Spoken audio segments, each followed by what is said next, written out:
Armed Forces of the Philippine Vice Chief of Staff, Lieutenant General Romel Roldan. And of course, joining us today is the First Lady Luis Araneta Marco. Of course, we have to greet the awardees, the officers, the enlisted personnel, and civilian members of the PSC, my fellow workers in government. A good day to you all. We mark today the 128th anniversary of the Presidential Security Command. And as we honor the PSC, which is under the theme, honoring our legacy, protecting the Republic, securing the future.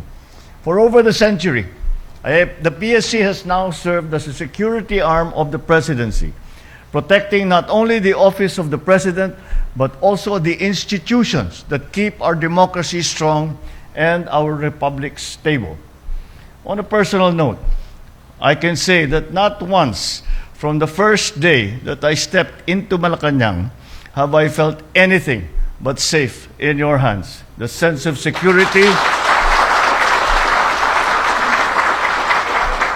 And I will include in that not only when I became president, but even of 1965, when I first came to the palace. At that time, hindi pa PSC yan. PSU. Yun yung mga close-in, ang tawag Presidential Security Unit. Hiwalay yung PG, yung PGB. They were a separate unit. And they were for guard duty, they were for ceremonial, at saka augmentation sila sa perimeter security. Yung close-in, yung PSU.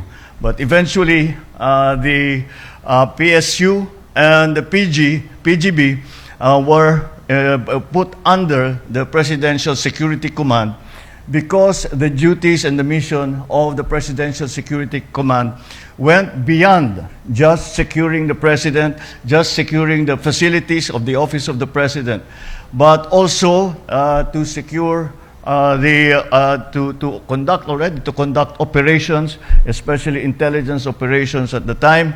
And then eventually, we were organizing, nagkaroon tayo ng MISG dito.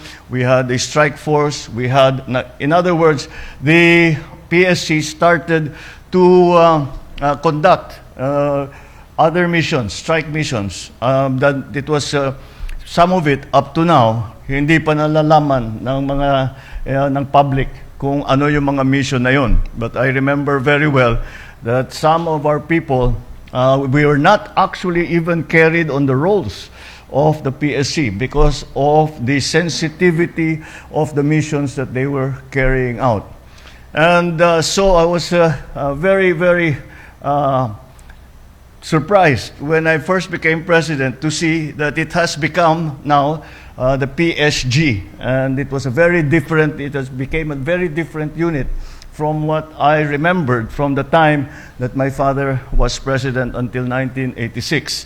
And it was a very different unit, and I thought that since the mission now of protecting the president and his family and protecting the facilities, and also one of the additional duties that did not exist before was also to serve as a security personnel for our dignitaries who were coming in, to serve as security personnel for the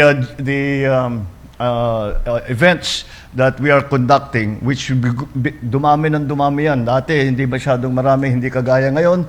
At kahit na nagsimula ang aking ama bilang presidente, ay kakaunti lang, hindi gaano.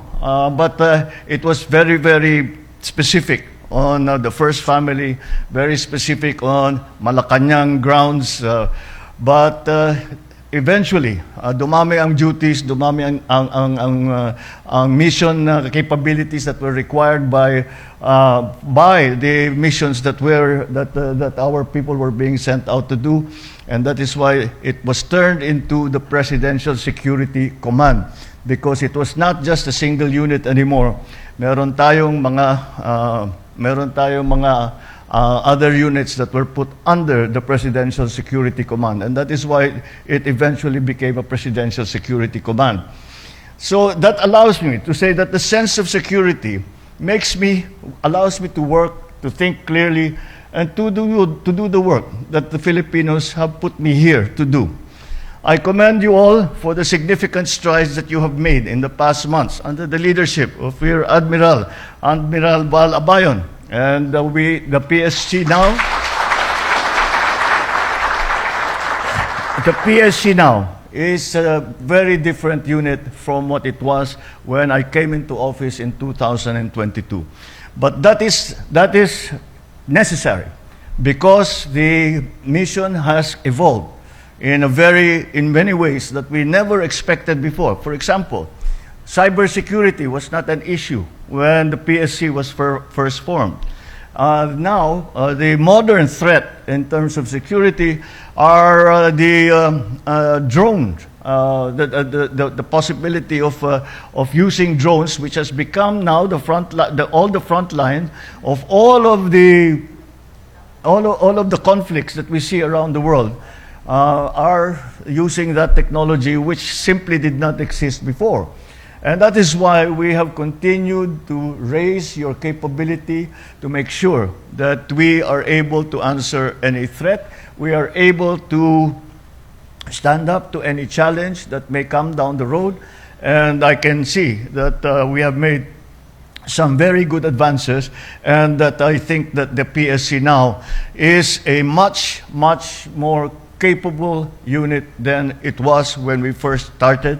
The upgrading of your capabilities, of your capacities, of your equipment. And besides that, the other thing that I have to tell you was that when I first arrived here in 2022, medyo nagulat ako dahil yung facilities natin talagang hindi na maganda. At naalala ko, sabi ko, we cannot ask our people to do what a very, very difficult job if we do not allow them to have at least, meron silang they have everything that they need, they have everything so that hindi na nila kailangan isipin yung mga maliliit na bagay na yan, and that you can concentrate on your duties. So I went to the First Lady. And sabi ko sa kanya, siguro you can help us. Because I said, yun lang dun sa harap dito sa park, dito yung dati yung gym. Yung, anong tawag dun, yung container van, ginawang barracks. Sabi ko, you cannot ask our people to be staying in that kind of condition because hindi makatulog na mabuti, they cannot even how can they be snappy if they are looking you have to be very snappy because you are the presidential guard, you are the Presidential Security Command. So you are supposed to be the elite that we collect the elite of the armed forces and of the police and of the other units, of the different units. We get the best and to bring them here, but you cannot expect them to do their jobs properly. So I asked for assistance from the First Lady. And of course, the First Lady, so the First Lady, first time she came to me, and I'm sorry, I will have to tell them this. But the first time that she came with me, may mga plano siya. Pinakita niya, ito yung gagawin natin sa mga barracks, ito yung mga gagawin natin dito, magtatayo tayo ng ganito. And sabi ko sa kanya, it doesn't have to be so fancy. Mga sundalo yan, di ba? Sanay sa sanay kahit sa putik natutulog yan. So don't make it too fancy. Pero hindi siya pumapayag. Kaya napakaganda ngayon ng facilities ninyo. So you have to thank the First Lady for that. Ang iba talaga, pag ako yung gumawa, palagay ko hindi ganyan kaganda. It takes a woman's touch talaga to make it a home. But I am very gratified to see the progress that we have made in building up the unit, in building up your capabilities, in building up your ability to face any challenges, your ability to conduct all of these missions. And I was a little surprised that marami na pala tayong mga lakad na ginawa, especially abroad. And those are those I know how difficult those are. Because you have to be interoperable with many parts of our government and parts of the host government. So hindi madaling gawin yan. And that is why I'm very glad to see that the level of professionalism has continued. The level of professionalism has been something that has been commented upon. When I go to places like Kuala Lumpur, like Singapore, like to Cambodia, to Vietnam, lahat ng tinatanong ko, is everything all right? Is everything okay? Handa na ba tayong lahat? And of course, everything is always ready.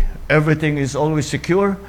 And I get comments yung sa ating mga bisita, sa ating mga pinupuntahan, sinasabi napakadali na it's very easy to work with your people because they're very professional, they're able to do their job very professionally, very easily, hindi kailangan magpaliwanag, alam nila yung gagawin nila at very efficient sila. So congratulations for becoming that unit.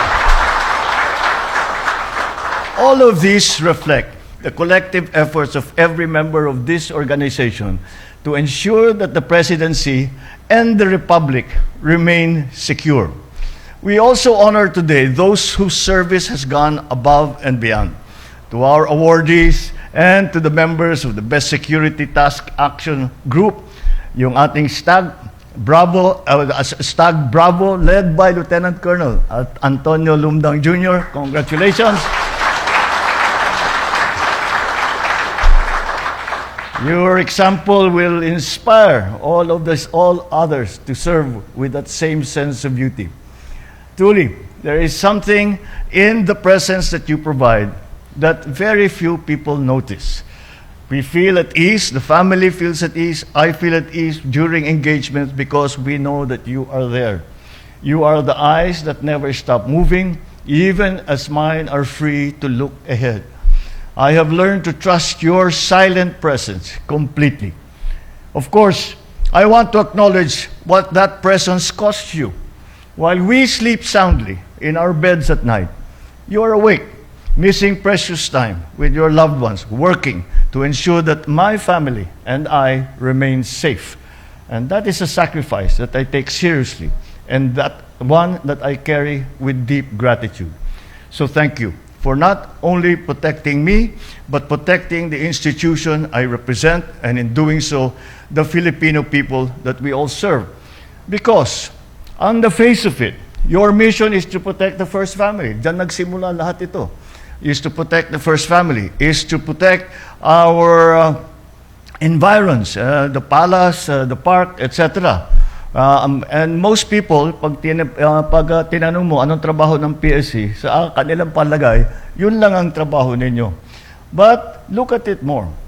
If anything happened, never mind what I will feel, or the First Lady, or our children will feel, or even our staff, the whole office of the President will feel, kung may nangyari, what will happen to this country? Magkakagulo rito. So you are not only protecting the physical being of the first family, you are protecting the stability of the republic. And that is how important your job is. And that is how important the job it is that you do, and that you do so very well and so very professionally. And so I am very happy now to once again greet you all. Happy anniversary for your 128th year of the presidential security. Mabuhay ang PSC! Mabuhay ang bagong Pilipinas!